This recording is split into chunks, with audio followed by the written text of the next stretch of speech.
किसान भाइयों, यदि आपने सोयाबीन की राहत राशि या मुआवजा राशि प्राप्त की है और अब भावांतर योजना पर सोयाबीन की फसल बेचने जा रहे हैं, तो आपको आज का इस वीडियो को लास्ट तक जरूर देखना चाहिए।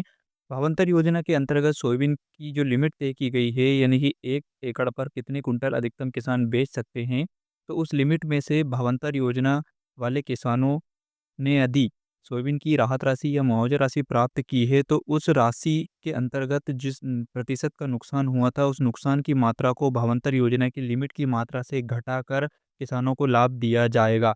आगे मैं इस वीडियो में आपको पूरी जानकारी देने वाला हूँ कि यदि आपके ज़िले में भी या आपके गांव में, आपके क्षेत्र में सोयाबीन की राहत राशि या मुआवजा राशि का वितरण किया गया है, तो भावांतर योजना के अंतर्गत आप 1 एकड़ पर कितनी फसल बेच सकते हैं। इसी के संबंध में मंडी बोर्ड के द्वारा ये आदेश जारी किया गया है, जो कि आप देख सकते हैं 29/10/2025 को आदेश निकाला गया है, जिसमें सोयाबीन फसल नुकसान में यानी कि आरबीसी 64 के तहत जो किसानों को मुआवजा राशि दी गई थी, राहत राशि स्वीकृति के प्रकरणों की जानकारी ई उपार्जन पोर्टल पर प्रविष्ट करने के संबंध में यह आदेश मंडी बोर्ड ने निकाला है।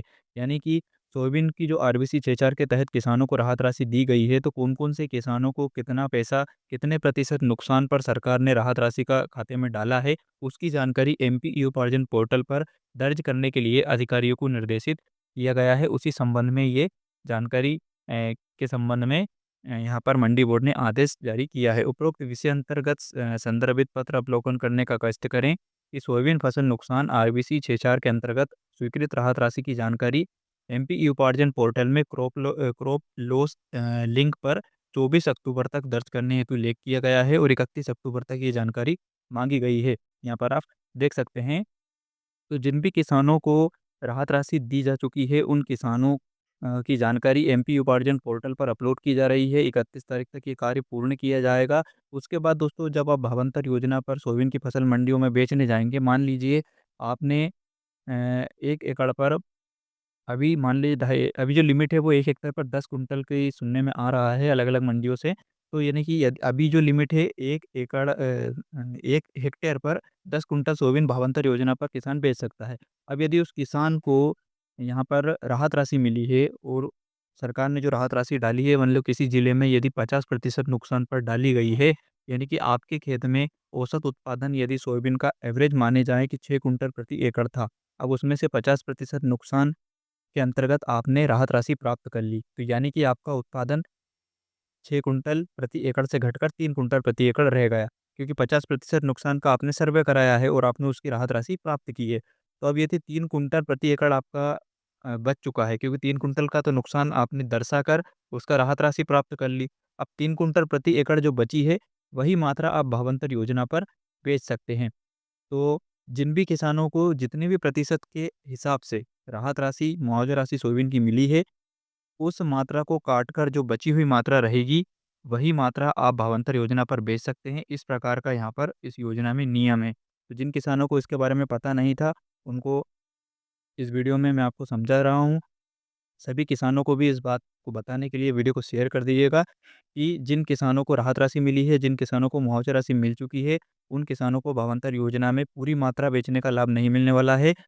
इसके संबंध में देखिए, एक तो ये आदेश मैंने आपको बताया कि सरकार मंडी बोर्ड जानकारी माँग रही है, जिनको आरबीसी 64 के तहत राशि मिली है क्रॉप लॉस में जाकर, जहाँ पर विभाग को निर्देशित किया गया है कि आप 31 तारीख तक जानकारी दर्ज करें। इसके अलावा आप यहाँ पर देखिए, ये जो पम्पलेट है, ये मंडियों में किसानों को सरकार के द्वारा प्रचार-प्रसार के दौरान दिया गया था, ताकि किसानों को भावांतर योजना की सूचना दी जा सके। तो इसी में आपको एक पॉइंट देखने को मिलेगा कि यहाँ पर देखिए, ये वाला पॉइंट, राज्य शासन द्वारा अतिवृष्टि से नुकसान, लीला मोज़ेक से हुई हानि में दी गई राहत राशि वाले कृषक को कुल पात्रता सीमा में से 25% कम करने के पश्चात भावांतर का लाभ दिया जाएगा। यानी कि अधिकतम राहत राशि मिलने वाले किसानों की 25% मात्रा को कम किया जाएगा। और इसके संबंध में अभी मैंने आपको बताया कि जानकारी माँगी जा रही है। तो जो भी आपने फसल में राहत राशि प्राप्त की है, तो 25% मात्रा राहत राशि की यहाँ पर कम होने वाली है। मैंने आपको अभी पिछली बार अभी थोड़ी देर पहले बताया था कि 50% होगी, लेकिन यहाँ पर स्पष्ट करना चाहता हूँ कि 25% मात्रा आपकी कम की जाएगी, चाहे आपको कितने भी प्रतिशत का वहाँ पर मुआवज़ा मिला हो, लेकिन 25% मात्रा कम होगी। अब यानी कि उदाहरण से समझें, तो यदि आप अभी 1 हेक्टेयर पर 10 कुंटल सोयाबीन बेच सकते हैं और यदि आपने राहत राशि प्राप्त कर ली है, तो 25% आपको यहाँ पर कम होगी, यानी कि 2.5 कुंटल आपकी कम बिकेगी, 7.5 कुंटल आप 1 हेक्टेयर पर बेच पाएँगे। तो यहाँ पर इस प्रकार से क्लियरेंस मैं आपको बता दूँ कि 7 कुंटल 1 हेक्टेयर पर आप बेच पाएँगे 10 कुंटल की बजाय, यदि आपने राहत राशि या मुआवजा राशि प्राप्त की है। तो इस प्रकार से ये नया आदेश है और ये नया अपडेट उन किसानों के लिए जिनको इसके बारे में पता नहीं था। इसके अलावा एक पॉइंट ये भी है कि यदि किसी किसान बंधु ने 1 अक्टूबर से 23 अक्टूबर के बीच मंडी में सोयाबीन विक्रय किया है, तो विक्रय की गई मात्रा को कुल पात्रता सीमा से में से घटाकर शेष मात्रा ही भावांतर भुगतान हेतु पात्र होगी। 1 अक्टूबर से लेकर 23 अक्टूबर के बीच यदि आपने मंडी में कुछ फसल अपनी बेच दी है दीपावली से पहले, तो उस मात्रा को भी घटाकर बची हुई मात्रा पर ही भावांतर का लाभ मिलेगा। तो इस प्रकार का ये अपडेट होने वाला है। आपको ये जानकारी पता है, तो आप अपने अन्य किसान साथियों के साथ भी शेयर कीजिएगा। चैनल को सब्सक्राइब करना बिल्कुल नहीं भूलिएगा। इस योजना से रिलेटेड कोई भी सवाल है, तो आप कमेंट करके ज़रूर बता सकते हैं। आपके आपके ज़िले में देखिए अलग-अलग ज़िले में मात्रा की लिमिट अलग-अलग है, तो आपके ज़िले में किस हिसाब से सोयाबीन की फसल भावांतर योजना पर खरीदी जा रही है? यानी कि 1 एकड़ पर कितने कुंटल खरीदी जा रही है? अधिकतम 1 हेक्टेयर पर कितनी फसल ली जा रही है? हमें कमेंट करके ज़रूर बताइएगा और अन्य किसान साथियों के साथ भी इस वीडियो को शेयर कीजिए।